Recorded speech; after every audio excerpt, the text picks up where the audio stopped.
اب مجھے کوئی سکینہ نہیں کہتا بابا. جزاک اللہ.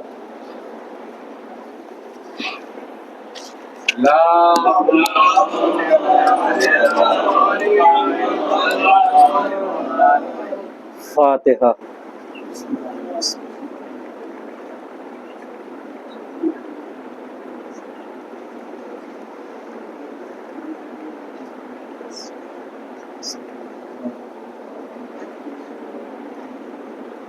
اعوذ باللہ السمیع العلیم من الشیطان اللعین الرجیم.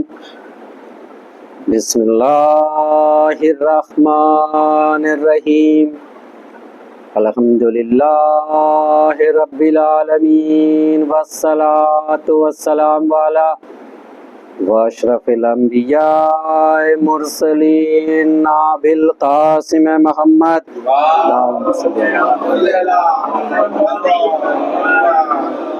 وآلہ الطیبین الطاہرین المعصومین المظلومین وإلی لعنۃ اللہ علی اعدائہم اجمعین. بسم اللہ الرحمن الرحیم. حسین منی و انا من الحسین. صلوات پڑھیں محمد والے.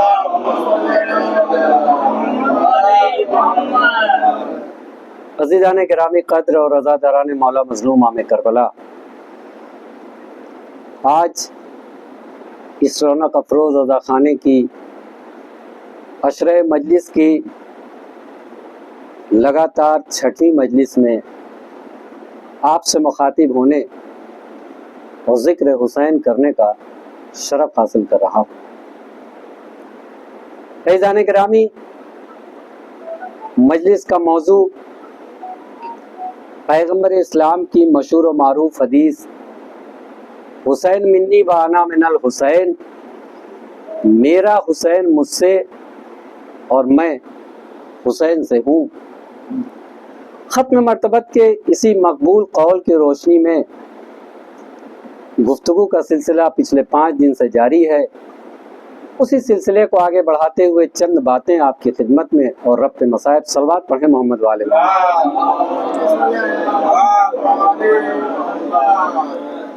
عزیزان گرامی، رسول اکرم کے اس قول کی روشنی میں آج یہ سمجھنا چاہتا ہوں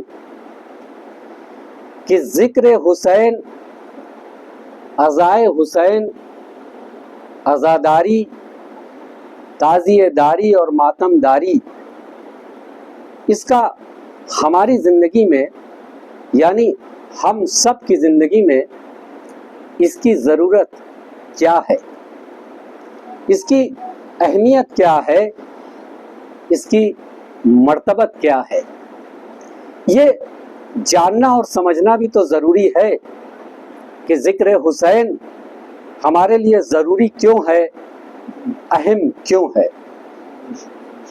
عزیزان گرامی، ذکر حسین، عزاداری اور عزائے حسین اس دنیا میں ہماری شناخت اور ہماری پہچان ہے.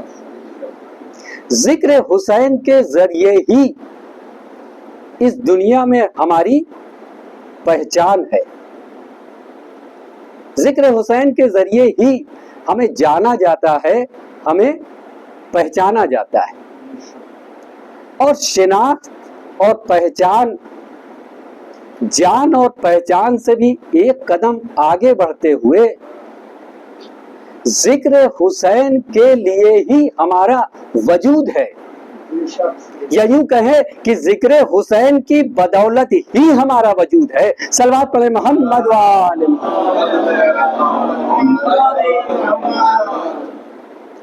تو اب اس کو اگر مثال کے طور پر سمجھیں تو مثلاً کوئی بھی غیر مسلم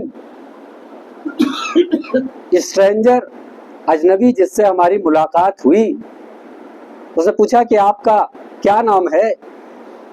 تو ہم نے کہا ہمارا نام تنویر عباس ہے. ظاہر سی بات ہے تعارف کا آغاز نام سے ہی ہوتا ہے۔ اب وہ اگر ذرا سا بھی جانکار اور سمجھدار تھا تو تنویر کے ساتھ جو عباس لگا تھا تو کہا کہ کیا شیعہ مسلمان؟ ہم نے کہا جی۔ اب اس کے بعد اگر بے باک ہے تو وہ کہہ بھی دیتا ہے، اور نہیں کہتا تو اس کے ذہن میں تصویر ابھرتی ہے کہ یہ اسی قوم کے ہیں، یہ اسی فرقے کے ہیں جو لوگ محرم میں سیاہ لباس پہنتے ہیں، کالا کپڑا پہنتے ہیں، کالا وستر دھارن کرتے ہیں، مجلس کرتے ہیں، کھانے کا کچھ سامان تبرک میں بانٹتے ہیں، ننگے پیر رہتے ہیں، ماتم کرتے ہیں، جلوس نکالتے ہیں۔ یہ کربلا کے شہادت، قربانی اور مظلومیت کو یاد کرتے ہیں اور روتے ہیں اور رلاتے ہیں۔ اس عظیم ترین قربانی کو، سیکریفائس کو، بلیدان کو، شہادت کو ہر سال یاد کرتے ہیں، ذکر حسین کرتے ہیں، ذکر کربلا کرتے ہیں، روتے ہیں اور رلاتے ہیں۔ یہ اس کے ذہن میں ایک تصویر آپ کی ابھر کے سامنے آتی ہے۔ یہ ماتم داری کرتے ہیں، یہ تعزیہ داری کرتے ہیں۔ اس کے ساتھ ساتھ اس کے ذہن میں ایک بات یہ بھی آتی ہے کہ ان کا ظالم سے، ظلم سے، دہشت سے، دہشت گردی سے، ٹیرر سے، ٹیررزم سے، آتنک سے، آتنکوادیوں سے، آتنکواد سے ان کا کوئی رشتہ نہیں ہے، بلکہ یہ اس کی مخالف صف میں کھڑے ہیں، یہ مظلومیت والی پنکتی میں ہیں، یہ مظلومیت والی قطار میں ہیں۔ یہ تو بیچارے خود ہی مظلوم ہیں اور کربلا کے مظلوموں کو یاد کر کے روتے ہیں، حسین کی مظلومیت کو یاد کر کے روتے ہیں، یہ مظلوموں کے ساتھ ہیں، اور علل اعلان کربلا سے لے کے آج تک اس فرش ازا کے صدقے میں بنا خوف ہر دور کے ظالم اور ظلم پر لعنت بھیجتے ہیں۔ صلوات پڑھے محمد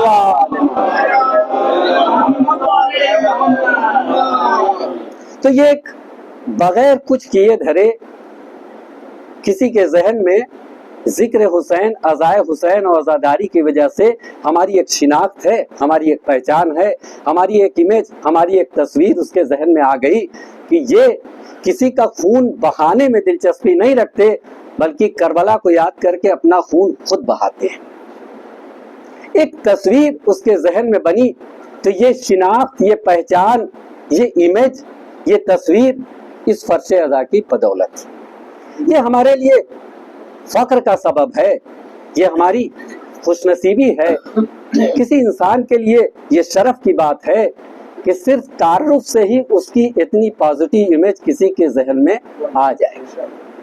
لیکن اسی کے برعکس ایک غور و فکر کی بھی بات ہے، ایک افسوس کی بھی بات ہے کہ اس کے ذہن میں ہمارے خود کی بدولت نہ کوئی شناخت ہے، نہ کوئی پہچان ہے۔ بہت توجہ عزیزان گرامی، میں انفرادی شخصیت، انڈیویجول آئیڈینٹیفیکیشن کی بات نہیں کر رہا۔ ماشاءاللہ ہماری نظروں کے سامنے بڑے بڑے عہدے سے ریٹائرڈ لوگ بیٹھے ہوئے ہیں، اپنی انفرادی کامیابی ہے، انفرادی شخصیت کی پہچان ہے۔ میں تو اجتماعی اور مجموعی شناخت اور پہچان کی بات کر رہا ہوں۔ جب ہم نے اس سے کہا کہ ہمارا نام تنویر عباس ہے تو اس کے ذہن میں جب یہ آیا کہ شیعہ مسلمان ہے تو وہ یہ کہہ سکتا تھا کہ اچھا آپ اسی قوم سے بلانگ کرتے ہیں جس کے اس ملک میں ٹاپ 10 میں سب سے زیادہ بزنس مین ہیں، آپ تو پورے ملک کا بزنس آپ کے ہاتھ میں ہے، آپ لوگ بزنس میں ڈومینیٹ کرتے ہیں۔